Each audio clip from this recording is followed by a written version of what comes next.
Hello दोस्तों, आज की नई वीडियो में आपका फिर से स्वागत है।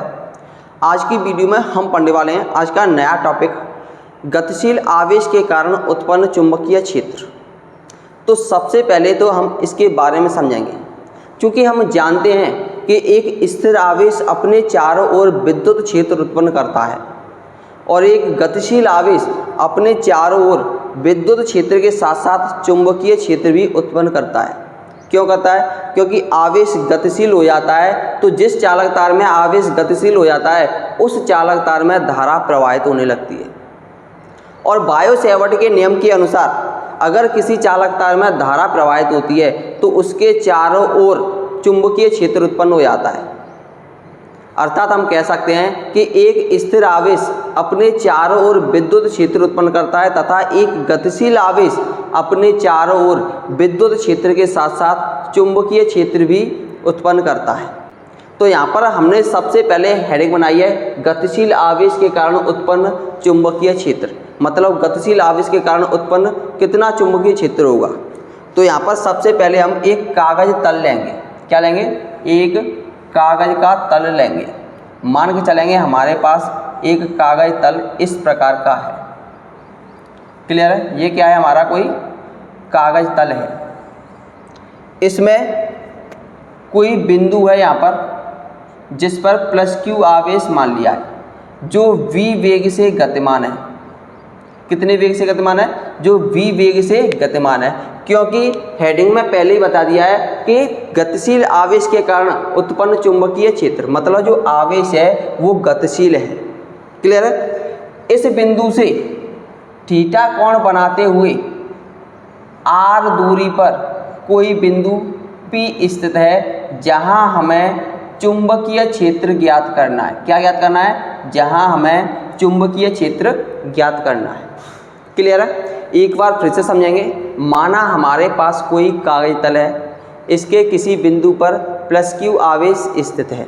मतलब यहाँ पर कोई +q आवेश v वेग से गतिमान है। क्या है? यहाँ पर कोई +q आवेश v वेग से गतिमान है। इस बिंदु से थीटा कोण बनाते हुए r दूरी पर कोई बिंदु P स्थित है जहाँ हमें चुंबकीय क्षेत्र की गणना करनी है। इसको हम यहाँ पर लिख देंगे। इस थ्योरी को रटने की कोई भी आवश्यकता नहीं है। किसी भी डेरिवेशन में किसी भी थ्योरी को रटने की कोई भी आवश्यकता नहीं है। जो कुछ भी हम यहाँ पर लिख रहे हैं, यानी कि जो कुछ भी यहाँ पर हम बना रहे हैं उसको हम यहाँ पर लिख देते हैं। सबसे पहले हमने यहाँ पर कोई कागज तल लिया, तो यहाँ पर लिखेंगे माना कोई कागज तल है जिसके किसी बिंदु पर +q आवेश v वेग से गतिमान है। इस बिंदु से थीटा कोण बनाते हुए r दूरी पर कोई बिंदु P स्थित है जहां हमें चुंबकीय क्षेत्र ज्ञात करना है। क्लियर है? अब चूंकि हम जानते हैं कि ये आवेश गतिमान है तो कुछ समय में कुछ दूरी भी तय कर रहा होगा। तो यहाँ पर मान लेंगे माना +q आवेश dt समय में dl दूरी विस्थापित होता है। तो यहाँ पर हम लिख देंगे माना +q आवेश अल्प समय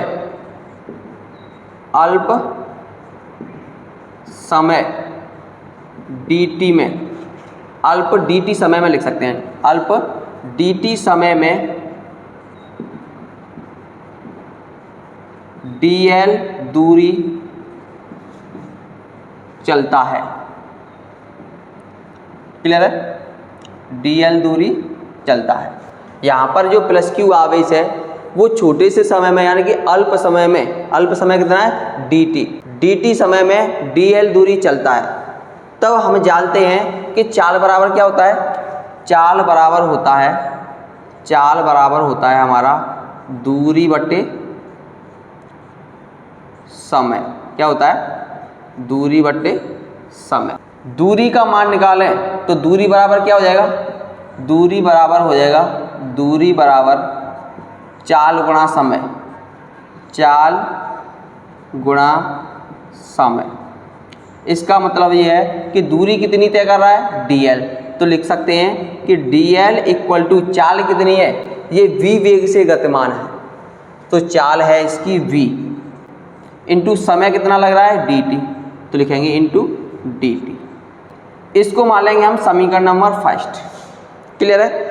अब चूंकि हम जानते हैं कि I बराबर क्या होता है Q अपॉन T, आवेश कितना है Q, समय कितना लग रहा है dt।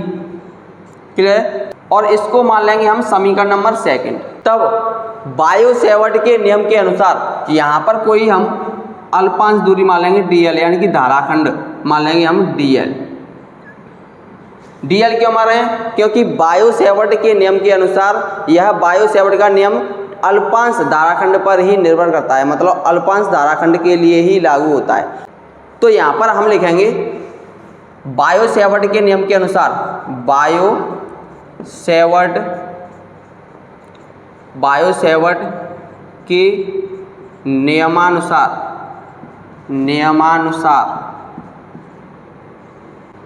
धाराखंड से थीटा कोण बनाते हुए किसी बिंदु P पर चुंबकीय क्षेत्र, धाराखंड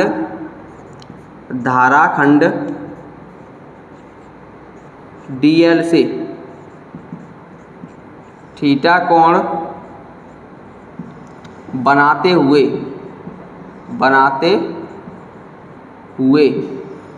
किसी बिंदु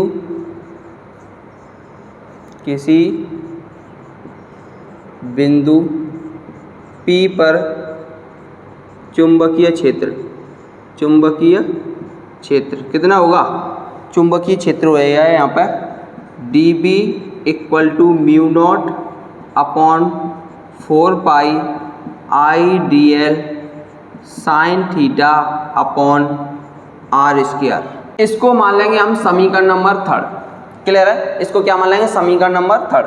तो ये हो जाएगा dB equal to mu naught upon 4 pi, I का मान कितना है Q अपॉन dt, तो यहाँ पर I के स्थान पर रखेंगे Q अपॉन dt। क्लियर है। और dl का मान कितना है? dl का मान है V इंटू dt, तो लिखेंगे V into dt sign theta upon r square. Clear है।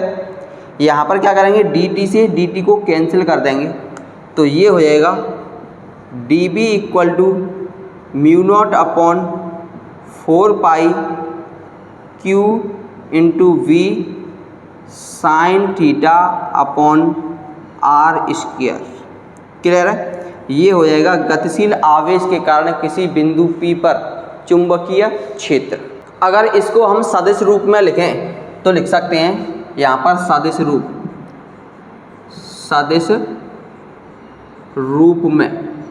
रूप में कैसे लिखेंगे?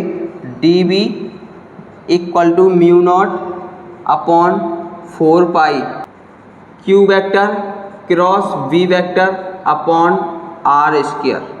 ये हो जाएगा इसका सदिश रूप। क्लियर है। एक बार फिर से समझेंगे शुरू से। सबसे पहले तो हम मान लेंगे, माना हमारे पास कोई कागज तल है, इसके किसी बिंदु पर प्लस Q आवेश V वेग से गतिमान है। यहाँ पर इस बिंदु से थीटा कोण बनाते हुए r दूरी पर कोई बिंदु P स्थित है जहाँ हमें चुंबकीय क्षेत्र ज्ञात करना है। ये हमें यहाँ पर लिखना है। क्लियर है। अब चूंकि आवेश गतिमान है तो ये कुछ समय में कुछ दूरी भी तय कर रहा होगा, तो यहाँ पर लिखेंगे माना Q आवेश अल्प समय dt में dl दूरी चलता है, तब चाल बराबर क्या होता है? दूरी बट्टे समय। अगर हम दूरी का मान निकालें तो यह हो जाएगा चाल इंटू समय। तो दूरी कितनी तय कर रहा है? dl, तो लिखेंगे dl। चाल कितनी है? v वेग से गति कर रहा है, तो यहाँ पर लिखेंगे v। और समय कितना है? dt समय। तो dl बराबर कितना हो जाएगा? v into dt। इसको मान लेंगे समीकरण फर्स्ट। और चूंकि हम जानते हैं I बराबर क्या होता है? Q अपॉन T, और यहाँ पर समय dt है तो यहाँ पर dt लिख देंगे। क्लियर है। अब बायो सेवर्ट के नियम के अनुसार धाराखंड dl से, इसको हम यहाँ पर धाराखंड dl मान लेंगे, तो यहाँ पर लिखेंगे बायो सेवर्ट के नियम के अनुसार धाराखंड dl से थीटा कोण बनाते हुए किसी बिंदु P पर चुंबकीय क्षेत्र। बायो सेवर्ट के नियम के अनुसार धाराखंड dl से थीटा कोण बनाते हुए r दूरी पर कोई बिंदु P है, इस बिंदु P पर चुंबकीय क्षेत्र कितना होगा? dB equal to mu naught upon 4 pi I dl sine theta upon r square. अब यहाँ पर हम समीकरण फर्स्ट और सेकंड से देखेंगे तो dl और I का मान रख देंगे यहाँ पे। तो dv तो जैसा है वैसा ही रखेंगे, म्यू नॉट अपॉन 4 जैसा है वैसा ही रखेंगे। यहाँ पर I का मान रख देंगे q अपॉन dt और dl का मान रख देंगे v इंटू dt। dt से dt को कैंसिल कर देंगे, क्या बचेगा q into V sine theta upon R square, और ये जैसा है वैसा ही रखेंगे। ये हो जाएगा हमारा गतिशील आवेश के कारण किसी बिंदु P पर चुंबकीय क्षेत्र। अगर हम इसको सदिश रूप में लिखना चाहें तो यहाँ पर साइन थीटा को हटा देंगे और इसके ऊपर वेक्टर लगाकर क्रॉस लगा देंगे। ये हो जाएगा इसका सदिश रूप। और यही है हमारा गतिशील आवेश के कारण उत्पन्न चुंबकीय क्षेत्र। क्लियर है?